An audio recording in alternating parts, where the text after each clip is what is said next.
कमर से पैर में दर्द जा रहा है बहुत ही सीवियर, खड़े भी नहीं हो पा रहे हो, आप चल भी नहीं पा रहे हो, कभी कभी पेशेंट बैठ आता है, इतना सीवियर पेन होता है।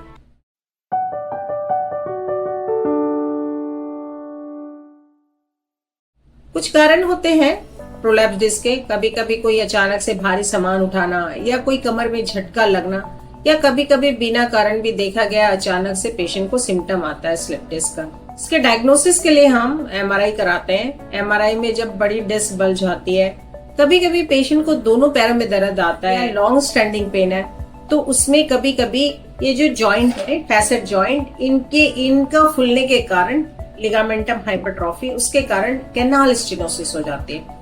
उसमें पेशेंट झुक के चलता है तो उसको थोड़ा आराम मिलता है, खड़े होके चलना उसके लिए इम्पॉसिबल होता है। हम पेशेंट को देखते हैं, हिस्ट्री लेते हैं, असेस करते हैं। यदि पेशेंट का कैनाल स्टेनोसिस है तो बेस्ट ट्रीटमेंट है एंडोस्कोपिक सर्जरी। इन एंडोस्कोपिक सर्जरी हम लोग सिर्फ एक स्मॉल होल की तरह, जैसे लैप्रोस्कोपिक सर्जरी होता है वैसे एक स्मॉल होल से एंडोस्कोप जाता है और उसमें हम स्टेनोसिस को फ्री कर देते हैं, नर्व को फ्री कर देते हैं और पेशेंट का लोकल एनेस्थीसिया में ही ऑपरेशन हो जाता है और पेशेंट सेम डे चल सकता है, बाथरूम जा सकता है, लॉन्ग स्टैंडिंग रेस्ट की जरूरत नहीं होती है एंड पेशेंट एकदम काम पर भी वापस चला जाता है।